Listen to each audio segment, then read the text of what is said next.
madaxweynaha Soomaaliya Xasan Sheekh Maxamuud si uu u hirgeliyo doorashada qof codka ah khilaafka dalka ka jirna u dhamaado saddex arin ama saddex wado ayaa u furan in mid kamid uu qaado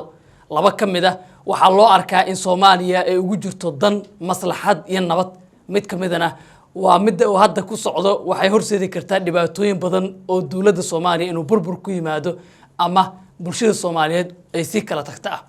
saddexdaas qodob ayaa idin la wadaagi doona annagu ku cabiri doona xaaladda guud ee siyaasadda Soomaaliya iyo wararkii ugu dambeeyay ee dhacdooyinka Jubbaland iyo dawladda federaalka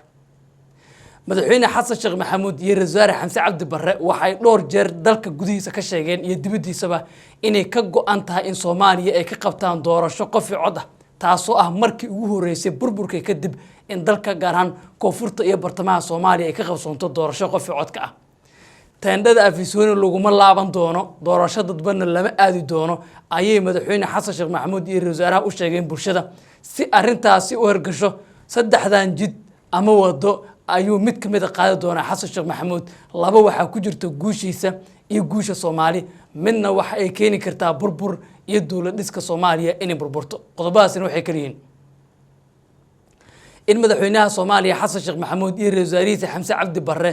ay dadweynaha Soomaaliyeed u cadeeyaan inaysan ahayn murashaxiin doonaya inay u tartamaan xilka madaxweynaha Soomaaliya iyo inaysan cidna wadanin 2026 bisha May markii la gaaro kaliya ay rabaan inay qabtaan doorasho dadweyne oo qof iyo cod ah markaas waxa la heli karaa kalsoonida mucaaradka oo hadda ku doodaya in madaxweynuhu uu shaati tolanayo oo doorasho isku jimeynayo sidii uu ku soo bixi lahaan oo ka shaqeynayo doodaas ayaa meesha ka bixi doonto haddii uu madaxweynuhu ku dhawaaqo inuusan murashax ahayn ra'iisul wasaarihiisana ku dhawaaqo kaliya ay ka go'an tahay in dalkan doorasho qof iyo cod ah ay ka qabtaan sababtoo ah Xasan Sheekh Maxamuud hore ayuu u sheegay inuu yahay 70 jir awoow ah caruurtiisii ay koreen PhD holder ah sidoo kalena laba jeer Soomaaliya madaxweyne ka noqday waxa hadda uu raadinaya inay tahay sumcad iyo bulshada Soomaaliyeed oo Singapore iyo wadamada kale ee hormaray la mid noqota si uga dhabeeyo ballanqaadkaas iyo hadalkiisii hore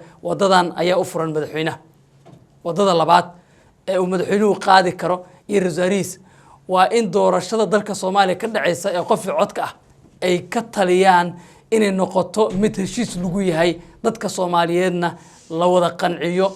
amaba ugu yaraan saamilada siyaasadda la qanciyo si bulshada Soomaaliyeed ay wada jir u sii ahaato hadda waxaa hore u maqnaa Somaliland oo 30 sano ka badan gooni isu taagtay sheegteen inay tahay dawlad madax bannaan markii uu xafiiska madaxweyne Xasan Sheekh Maxamuudna Puntland ayaa dawladda xiriirka u jartay Jubbalandna dhawaan ayaa iyaduna jartay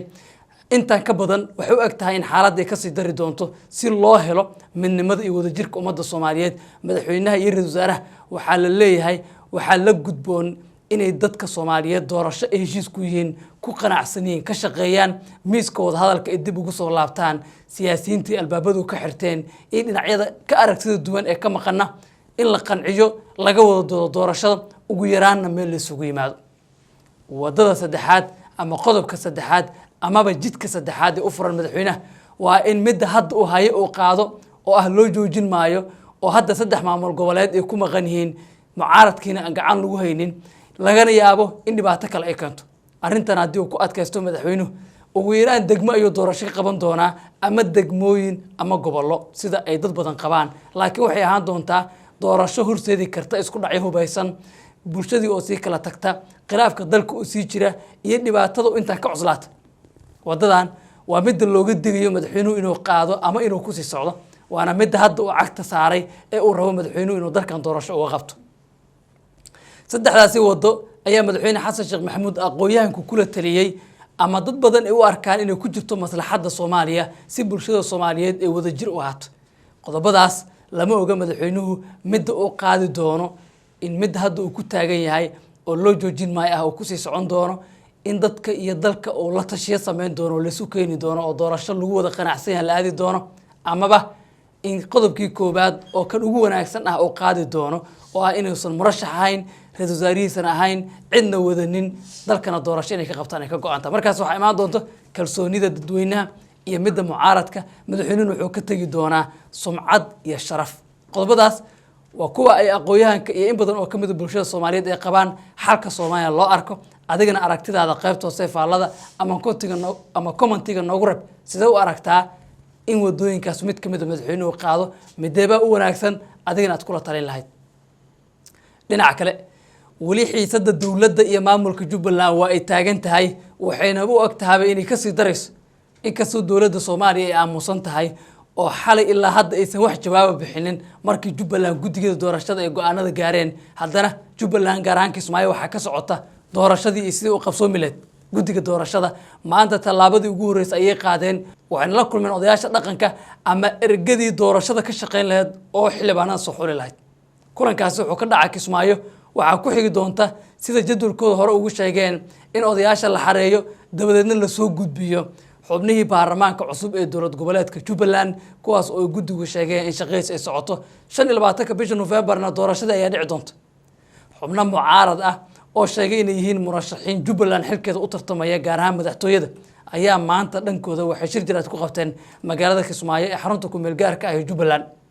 waxay dhaliileen hogaamiyaha maamulkaasi Axmed Madoobe waxay ka digeen dhibaato ka dhalan karta habka ay guddiga doorashada Jubbaland u shaqeynayaan in nidaamka doorashada waxay dawladda Soomaaliya ugu baaqeen inay qaado tallaabooyin xal loogu raadinayo xiisada Jubbaland iyo sidoo kale xaaladda kale ee ka sii daraysa ee guud ahaan Jubbaland iyo dawladda federaalka ah ee Soomaaliya waatan qayb ka mid ah hadalkii ay maanta jeediyeen xubnaha mucaaradka ah ee Jubbaland wasalaatu wasalaam ala rasuulillah annagoo ah musharaxiinta u taagan xilka madaxweynaha Jubbaland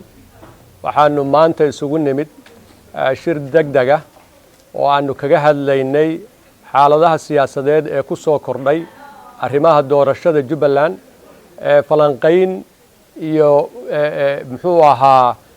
tixgelin fara badan oo xaaladaha aanu ku qiimeynaynay kadib waxaanu isla garanay oo aanu gabagabadii isla qaadanay sida ugu dhaqsaha badan inaanu u samayno guddigii doorashada Jubbaland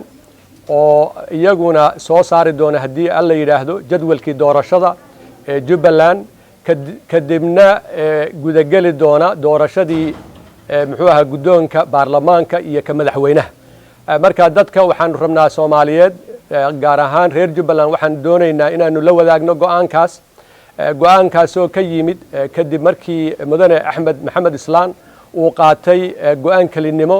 oo uu doorasho muxuu ahaa uu doonayo inuu isku caana shubo hadda waxa kaliya noo banaanaaday wuxuu noqday inaan annaguna tallaabada uu kaliya noo furan inay tahay inaanu samayno parallel process ama mid muxuu ahaa ka garab socda oo aanu ku badbaadinayno Jubbaland oo aanu ku badbaadinayno dadka reer Jubbaland aanu ku badbaadinayno marka saaxiibaday ayaa iyaguna kelmadooda oran doona laakiin si kooban waxa weeye shirka aanu maanta qabanay intaas ku saabsanaa waanan jeclahay insha Allah qof waliba kaalinta ku leeyahay haddii alla yahay inuu ka qaadan doono waanad mahadsan wararkaas ayaa Jubbaland ugu weyn wali waxa taagan xiisad cabsi badan ayaana laga qabaa in xaaladda Jubbaland ee dagaal isku bedeli karto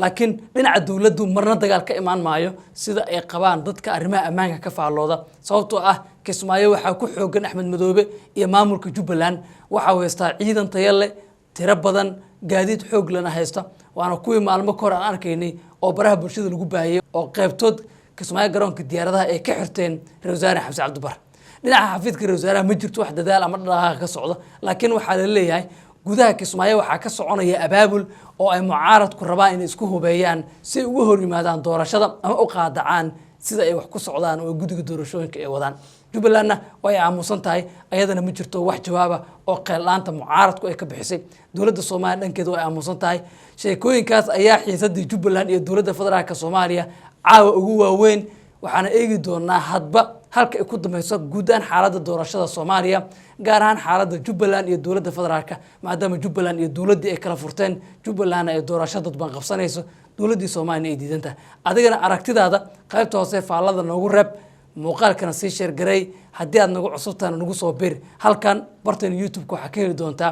warar iyo warbixino xiiso leh xaqiiqada taabanaya xaaladda Soomaaliya ku saabsan